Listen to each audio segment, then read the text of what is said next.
Hello. I have given the blackbirds a strict talking to, and there will be no interruptions today. Famous last words.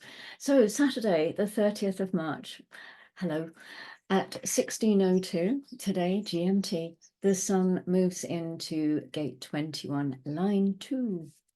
So a second line day. The line in gate 21 that is unaware of its power and its ability to control, and the line in gate 48 that is unaware of its depth. We know that education is really important for our second lines and also for gate 21 in general. So a 21-2 has a deep need to learn how to operate correctly through its design. Well, not just its own gate 21-2, but any other second lines that it's got as well. Neither the 21-2 nor the 48-2, they want to be interfered with. Neither of them want that. They want to be left alone to get on with their own business. And yet they get called out because that is the nature of the mechanic, and that is part of why they're here. So it's always down to using strategy and authority to meet what's coming at you correctly. So today we also have a Venus and a Mars shift, and the moon is transiting gate 9, which is the gate of focus, and gate 5, which is the gate of fixed rhythms. It's a busy day. 21-2. Might is right, this line is called. And we have a lifetime learning that says the legitimacy of action in response to flagrant and persistent interference. So it's basically a line that is saying, butt out, leave me alone, which of course is a theme for the second lines. But Ra says, just think of the horror of a 21-2. You're in your own house, you're minding your own business, you're in control of everything that's in there. It's a really good environment for you. And yet people keep on showing up and knocking at your door, trying to pull you out. And when a 21-2 is bothered one time too many, then the response can be quite surprising, both for them and for the person who is trying to call them out, because they can explode. And they are, of course, this gate, is in a manifesting channel. So we know manifestors do not like to be disturbed when they're doing their thing. And this gate carries that energy regardless of the type of the person carrying it. So this is, this can be quite a powerful explosion that comes at the person who's knocking at the door. Someone who is showing up doing that, in a way, there's an element of control to that. They have some element of control over you in that they're knocking on the door and you're having to go and answer it. It's subtle, but it's there. And of course you could ignore it, but that's the call out, and that's what the 2 is designed to respond to, in a sense. But it doesn't mean you like it. Doesn't mean being called out is always fun. And what you need is to have people calling you out who treat you with respect and who, actually respect. We talked about that yesterday, didn't we, in the first line, that it's really important that the 21-1 has that sense of respect, so they don't have to use force in order to get it. And here you need someone who's going to treat you with respect, who's going to recognize that you need to be maybe informed, manifest a thing. You need to be informed when they're going to pull you out. I just want to tell you that you're really good at doing that. Inform someone. Don't just, whatever that means. The exaltation says powerful and extreme reaction. Okay, so this is a little bit of the flavor of light the blue touch paper and run. Because the severest action, it says, will be the most successful. So Ra says that this is a place where that Zen slap comes from. It's the legitimate rejection of interference on the material plane. And really, the whole thing is just saying, stay out of my business. Because the ego is a materialistic center in a materialistic world. I mean, you can't get away from the material angle of things here, however much it might be tempting to try to do that. We can't. It's the energy that's all around us. It's what we live in. So yesterday, as I said in the introduction, we talked about the need for the 21 to have an education. And I've mentioned before that Ra has said very many times just how crucial it is for second lines to have an education in order for them to discern the correct call. It's so important. And then if they're a generator, they need to learn how to respond to that call and to know that maybe not every call is something that they are going to respond to. And if they're a projector, then how they're actually going to recognize the invitation that comes. As a manifestor, are they going to recognize how the informing can save them so much grief? It's all of these things, how they all play together. So the 21-2 is being educated, because otherwise they will never be ready to step into the power they have to control others. And remember that there's nothing bad about this controlling others. This isn't that world domination thing. They are here to control others. We talked about that yesterday. It's just the mechanic. And it's not because they're better than anyone else or any of that nonsense. It's just because it's its role. The gate is designed that way. It's the mechanic. Second lines are very unaware. In their lower trigram, they are inward oriented. They don't know that they're controlling. Not really. They're just doing their thing. That just happens to be a bit of a controlling thing, maybe.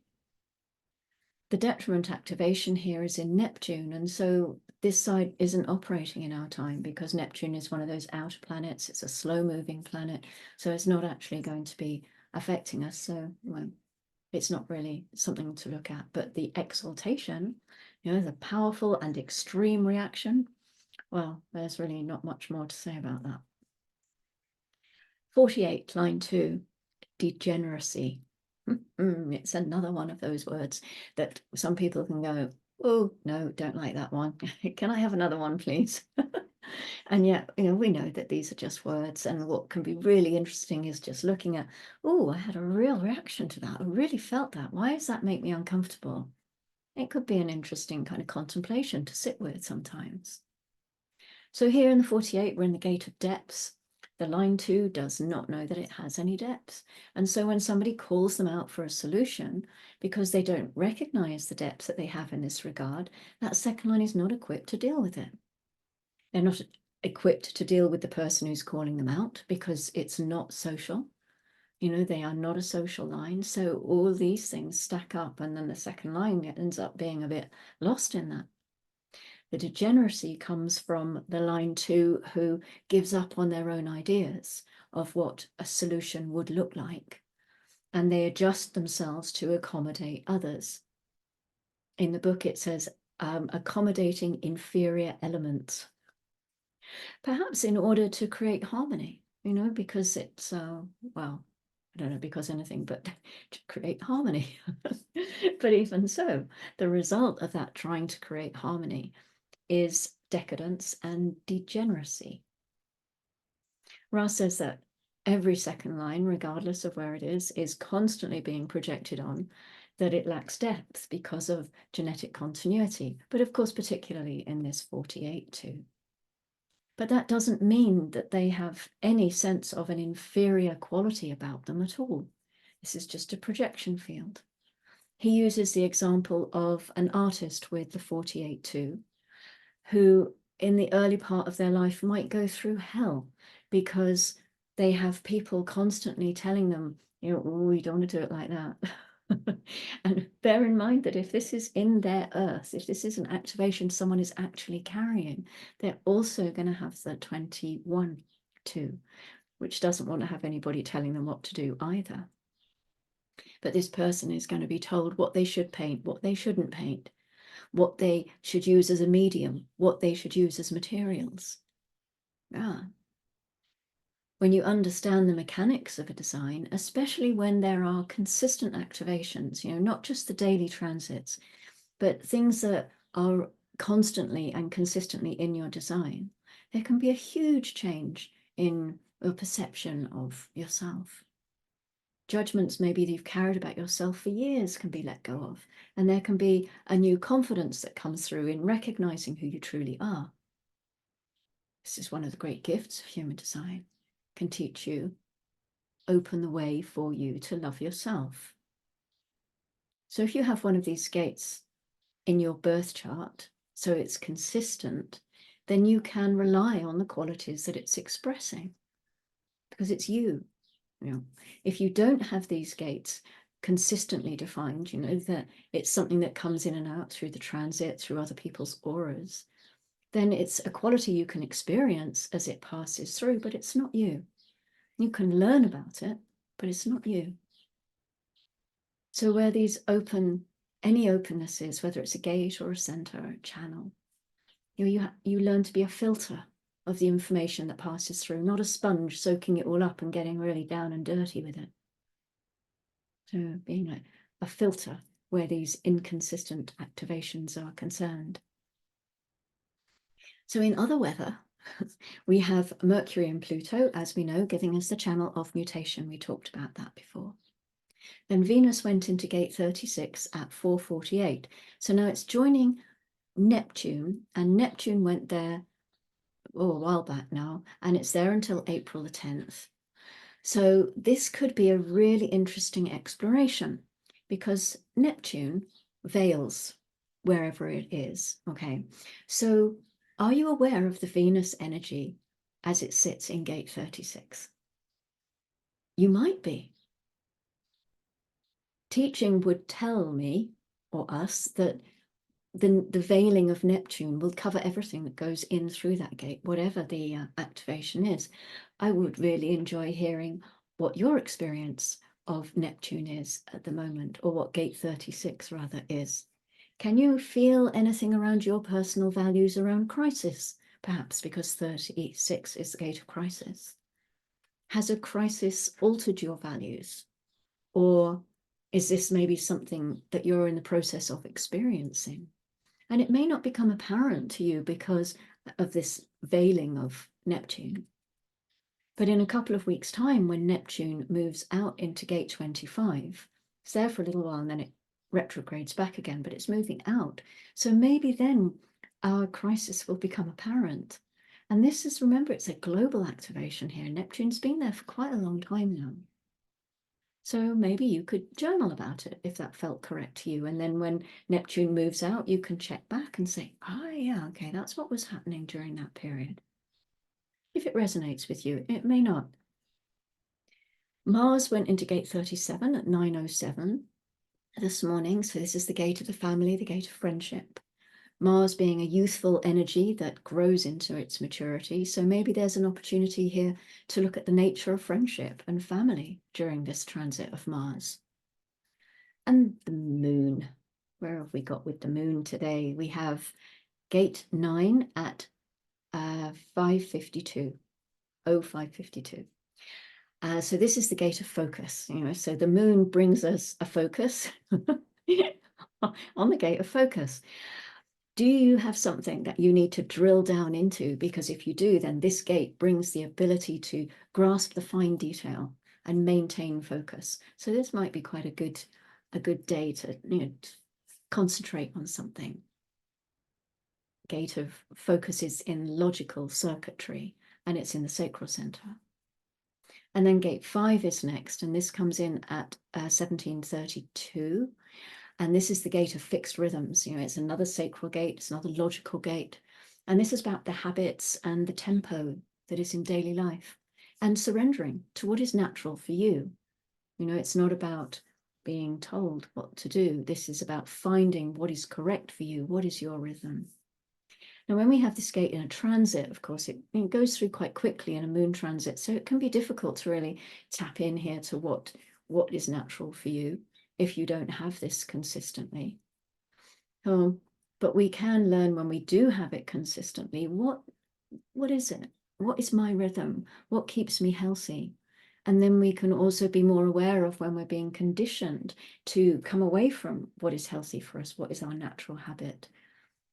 So that can be a fun thing to play with too. It can be a tricky gate because sometimes it's one of those that you get fixed, or you can be fixed in doing things in your own timing, which is correct, really. Generally, that's what this gate tells us. But when other people bash up against it, it's a bit like the 2145. Having the 515 can be a tricky electromagnetic to have when you've got your own fixed rhythm and the gate at the other end is the gate of extremes, and then you've got someone who really doesn't want to be fixed in any particular rhythm. And that can be fun. Or not. One more gate, and this actually doesn't kick in until tomorrow morning, but many of us will wake up with this energy already in the transit field. So it is gate 26, and it comes in at 4:05 GMT, and this is the gate of the egoist. Another one of those words. How does that word land with you? How does it feel in your body to have the gate of the egoist being activated in the transit? Maybe you have it consistently in your design. Is this something that you're comfortable with? It's the gate of a salesperson. You know, it's part of the ego circuit here. We've moved out of logic for this gate. 26 is in the heart center. So this is someone who actually wants to make a really good deal for the tribe. You know, everything about the tribe we said is material. It wants the best for the tribe. It wants the tribe to succeed and to go forward as the best tribe. And so one of part of that, a big part of that, is having the correct resources. So that's what this gate 26 really wants to do as the salesperson. It's a gate of manipulation. So it can manipulate people to maybe buy things that they wouldn't normally buy, you know, putting a little bit of energy, a bit of money there into the coffers of the tribe. It's also called the trickster. So again, I mean, that kind of goes along with that manipulation energy. Maybe you will gently twist someone's arm to get them to do something that you want them to do that is more for your benefit than theirs. And that could be something really simple. And when, again, not talking about global domination here, we could just be saying, you know, twisting your partner's arm to get them to make dinner for you that night. Yeah, it's a form of that. It benefits the tribe in that it benefits you and your anything. So again, it's hold it loosely, play with it, see how is this affecting you today? Are you doing something that's a bit out of character? And if you are, can you relate it back to the transit that's happening? So lots of interesting words today, lots of interesting ideas for the mind to play with. But what is your experience of this gate? What is your experience of these transits today? How is it all working out for you? So lots to think about. And I will see you again for 21 line 3. Thanks for watching.